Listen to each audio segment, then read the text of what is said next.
हे शांति संत अरिहंत अनंत ज्ञाता, हे शुद्ध बुद्ध जिन सिद्ध अबद्ध धाता, आचार्य वर उअध्याय सुसाधु सिंधु, मैं बार बार तव पाद पयोज वंदू, मैं बार बार तब पाद पयोज वंदू।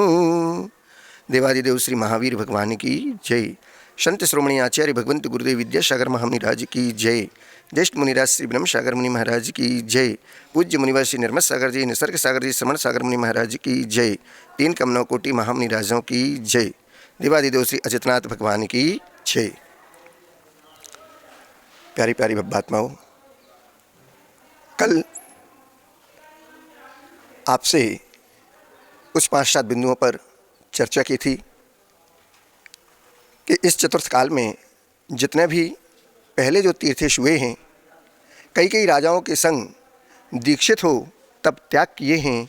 आप जानते थे यह भगवान, फिर भी आप ना खेद किए, मौन धार कर एकांकी हो 12 वर्ष बिहार किए। इन 4 पंक्तियों के आधार पर कल आपसे चर्चा हुई कुछ 5-7 बिंदुओं पर कि भगवान महावीर ने अकेले दीक्षा ली थी, उनकी दीक्षा की आयु, गृह त्याग कितने वर्ष का हुआ, उनकी आयु के साथ उनके केवल ज्ञान की प्राप्ति, कितने वर्ष वो मौन रहे। फिर तीर्थंकर पार्श्वनाथ भगवान के तीर्थ काल में महावीर भगवान का जन्म हुआ और जो वर्तमान में चातुर्मास पर्व आदि चलते हैं, इनमें इन महापर्वों का आगमन हुई होता है। उस चातुर्मास अवधि में कौन कौन से पर्व हम मनाते हैं, और फिर जब आयु के अंत में महावीर भगवान जान लेते हैं कि हमारी आयु का अंत अब निकट है और वह समूषण का त्याग कर देते हैं, फिर वो समूषण आदि की विभूतियों का त्याग करके प्रतिमा योग को धारण करके और फिर अपने मोक्ष स्थान को गमन कर लेते हैं। आदि आदि इन कुछ बिंदुओं पर कल आपसे चर्चा हुई थी। पूर्व सत्र में आपने सुना था। फिर वो धनतेरस के रूप में कैसे परिणत हो गई, इसकी भी आपसे कल पिछले सत्र में चर्चा हुई थी। अब उसके बाद धनतेरस के बाद आती है चतुर्दशी। वह चतुर्दशी कौन सी होती है? क्योंकि अंतिम बार लगा समूषण, अंतिम देशना खिरी थी आज। वह धनतेरस का दिवस था और उस अंतिम बार भगवान का समूषण लगा था और उस समूषण में अंतिम देशना भगवान की खिरी थी और फिर योग निरोध धारण किया, धन्य हो गई वह तिथि त्रयोदशी की आज। क्यों? क्योंकि भगवान ने समूषण का त्याग कर दिया। और जैसा कि मैंने पूर्व में भी कहा था कि भारतीय संस्कृति में भोग को नहीं, योग को प्रणाम किया गया है, त्यागियों को प्रणाम किया गया है, उनके त्याग तपस्या को प्रणाम किया गया है। ऐसे ही महावीर भगवान त्यागी तपस्वी तो थे ही, लेकिन समूषण की विभूति जब उनको प्राप्त हुई केवल ज्ञान के बाद, आज उसका भी उन्होंने निग्रह कर दिया, छोड़ दिया, त्याग कर दिया। तो और वो परम आदरणीय आराध्य परम विभूति को प्राप्त होने जा रहे हैं, जो मोक्ष को प्राप्त करने जा रहे हैं। ऐसे उस त्यागी तपस्वी योग को धारण करने महान विभूति को हम प्रणाम नमोस्तु बारंबार निवेदित करते हैं। भगवान, उस समूषण की विभूति को भी आपने छोड़ दिया, धन्य हो गई वो तेरस। लेकिन आज हम उस धन की तेरस को मानते हैं। धन्य तेरस कहाँ याद रहती है? वो तिथि धन्य तेरस इसीलिए धन्य हुई कि आज प्रभु ने उस समूषण को भी त्याग कर दिया। त्याग पर भी और त्याग, जैसे पुण्य के ऊपर पुण्य, पुण्यानुबंधी पुण्य आप कहते हो, त्याग के ऊपर त्याग, त्याग के ऊपर त्याग। मोक्ष मार्ग में तो त्याग की ही महिमा है। तो उस तिथि को हमने धन्य तेरस माना। उस धन्य तेरस के बाद आता है दूसरा दिन चतुर्दशी का, जिसको आप निर्वाण चतुर्दशी कहते हैं।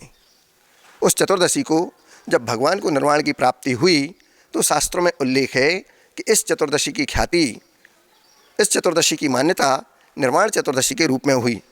जब यह चतुर्दशी की रात्रि का अंतिम पहर प्रत्युष बेला का था, स्वाति नक्षत्र था, उस समय भगवान को निर्वाण की प्राप्ति हुई, मोक्ष की प्राप्ति हुई। और भगवान के छूटने का, शरीर को छूटने का जो भगवान का था, उसको आचार्य भगवंत ने पंडित मरण की संज्ञा दी है। उस समय भगवान के निर्वाण हो जाने के बाद उस निर्वाण कल्याण के अवसर पर देव, जो सौधर्म इंद्र आदि परिवार है, वो देव अग्निकाय के देवों के द्वारा भगवान के जो शेष अवशेष रह जाते हैं, नख और केश। कपूर की भांति तो उनका सिर उड़ जाता है, लेकिन नख और केश जो रह जाते हैं तो अग्नि कुमार के देवों द्वारा, कुमार क्यों कहते हैं, क्योंकि इनकी अवस्था जिस प्रकार एक युवा कुमार काल की अवस्था होती है एक बालक की, उसी प्रकार ये देव रहते हैं कुमारवत। इनको बुढ़ापा नहीं आता, ये युवावस्था ही सीधे, इनकी दाढ़ी मूछ भी नहीं होती, तो इसलिए इनको कुमार कहते हैं। तो ये देव अग्नि कुमार के देवों के द्वारा भगवान के नख और केश का विसर्जन किया जाता है और मोक्ष कल्याणक मनाया जाता है। तो भगवान के निर्वाण हो जाने के बाद उस निर्वाण कल्याणक के अवसर पर देव लोगों के द्वारा उनकी पूजा भी की जाती है, निर्वाण कल्याणक का उत्सव मनाया जाता है। और देव लोगों के समय उस तरीके से वह अद्भुत पूजन की जाती है, चूँकि वह रात्रि का समय था, अमावस का प्रारंभ हो रहा था और चतुर्दशी का अवसान हो रहा था। त्रयोदशी को तो भगवान ने समूषण का निग्रह कर दिया, चतुर्दशी 2 दिन की चूँकि उनकी आयु शेष थी, तो चतुर्दशी और अमावस्या, तो त्रयोदशी को समूषण का निग्रह करके भगवान ध्यान में बैठे, प्रतिमा योग को धारण कर लिया।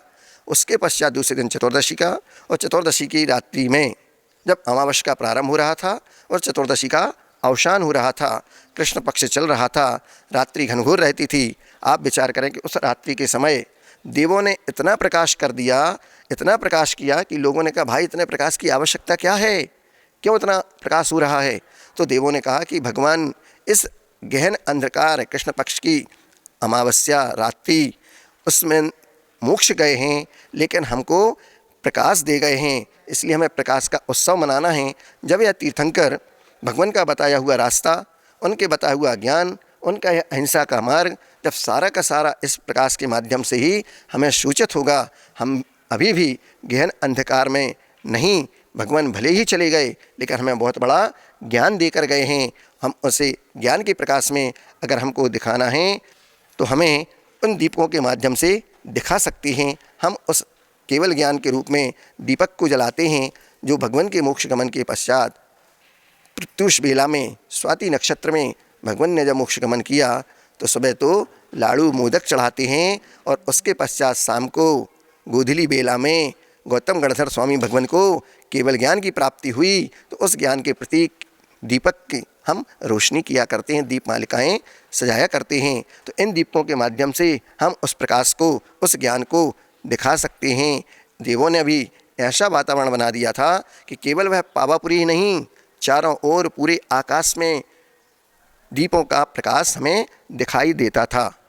यह बात हरिवंश पुराण में आचार्य भगवान जिनसेन स्वामी ने लिखी है। उन्होंने बताया है कि दीपावली का सही अर्थ क्या है, क्योंकि 2 दिन बाद दीपावली आने वाली है, लेकिन दुनिया में किसी को भी नहीं मालूम कि दीपावली पर्व का सही अर्थ क्या है। यह दीपावली पर्व कब प्रारंभ हुआ, लोग में इस पर्व की अपनी अपनी भावनाओं से अपने अपने प्रसंगों के अनुसार उनको जोड़ने लगे और कहने लगे। अन्य धर्मों में भी दीपावली का यह महान पर्व मनाया जाता है। क्यों मनाया जाता, कैसे मनाया जाता, तो उसके लिए आचार्य भगवंत ने कहा दीपकम तद्यन्येषामपि सम्यक्तम दीपकम। आचार्य हेमचंद कृत त्रिषष्टि सलाह का पुरुष चरित्र में यह बात आई कि दीपक वह है जो दूसरों को सम्यक दर्शन को प्रकाशित करता है। दीपक वह है जो दूसरों में सम्यक दर्शन को प्रकाशित करता है। दीपावली चूँकि दिवाली संस्कृत शब्द है, दीपावली अपभ्रंश है।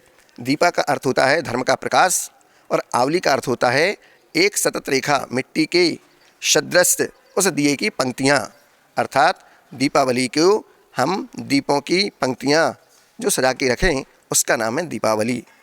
वैसे दिवाली का एक शाब्दिक अर्थ भी हुआ करता है जिसको आप कहते हो दीपों की पंक्ति। घरों को दीपों से सजाया जाता है। इतिहासकारों की मानते हैं तो इतिहासकार कहते हैं कि जैन धर्म के 24वें तीर्थंकर भगवान महावीर स्वामी को मोक्ष मिला। साथ ही इस दिन 24वें तीर्थंकर भगवान महावीर स्वामी का जन्म वैशाली गणराज्य के क्षत्रिय परिवार में हुआ था और इनका जन्म पार्श्वनाथ भगवान के निर्वाण के बाद हुआ था। 30 वर्ष की आयु में भगवान महावीर ने गृह त्याग कर संन्यास को धारण किया था। आज 80 वर्ष के दादाजी से भी पूछो कि दादा कुछ नियम व्रत संयम को धारण कर लो, आयु के अंतिम पड़ाव पर हैं, तो भी दादा के भाव नहीं होते, मोह में तो पड़े रहते हैं। चारों तरफ से केवल धन, परिवार, मित्र, पुत्र, पौत्र इन सब में तो मन जाता है, परंतु धर्म ध्यान करने को बहुत पुण्य चाहिए होता है, और अगर वो कुछ निमित्त मिल भी जाएं तो भी भीतर से भाव नहीं हुआ करते हैं। लेकिन महावीर भगवान ने 30 वर्ष की आयु में गृह त्याग कर संन्यास को धारण कर लिया था।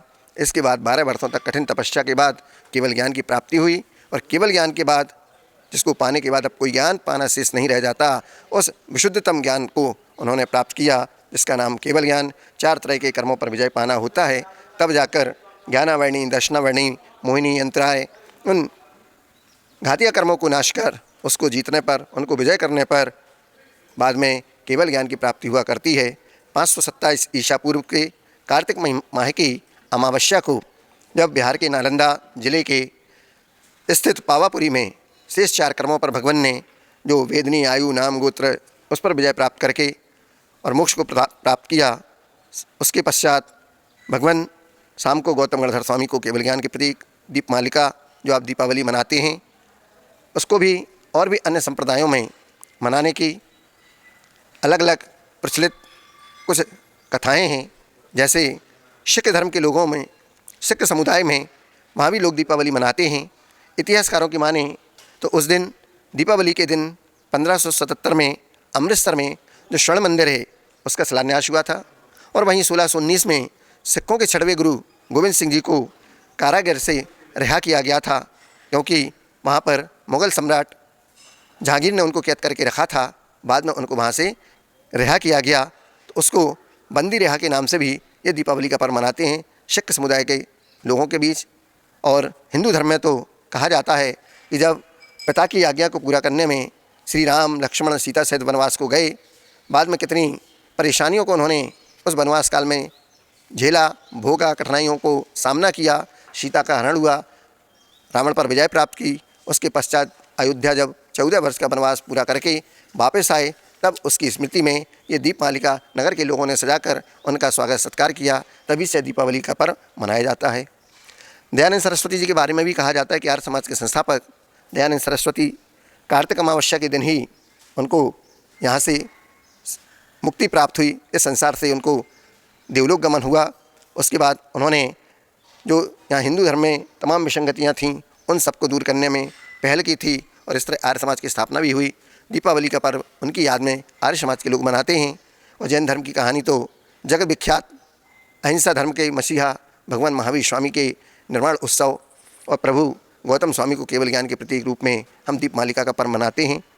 सिख धर्म में आपको बता ही दिया, और रामायण में दीपावली के दिन सीता राम से जब वापस लौटे अयोध्या, तो और महाभारत के काल की भी एक घटना है कि वनवास की कहानी उनकी भी वहाँ पर मिलती है कि जब महाभारत में पांडवों और कौरवों के बीच चौरस का खेल हुआ था, शतरंज का।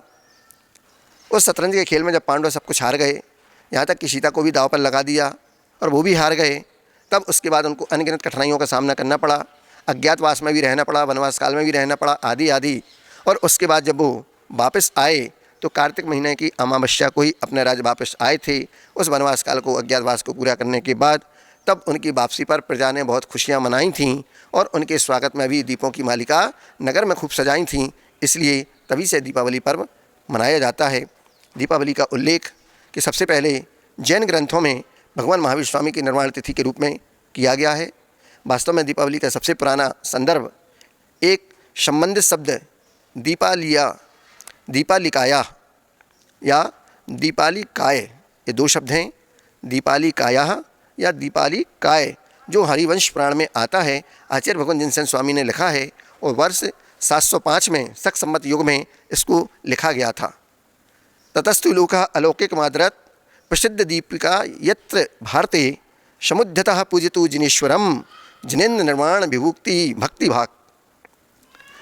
देवताओं ने इस अवसर पर चिन्हित करने के लिए पावागिरी को दीप मालिकाओं से, दीपकों से रोशन किया था। उस समय भारतवर्ष में भगवान महावीर के निर्माण के अवसर पर उनकी पूजन करने के लिए दीप मालिका का यह प्रसिद्ध त्यौहार मनाते हैं। प्रकाश पर्व के रूप में देवों ने ऐसा वातावरण बना दिया था कि चारों तरफ वह पावापुरी पूरे आकाश में दीपों के समान प्रकाश प्रकाश प्रकाश ही चारों ओर दिखाई दे रहा था।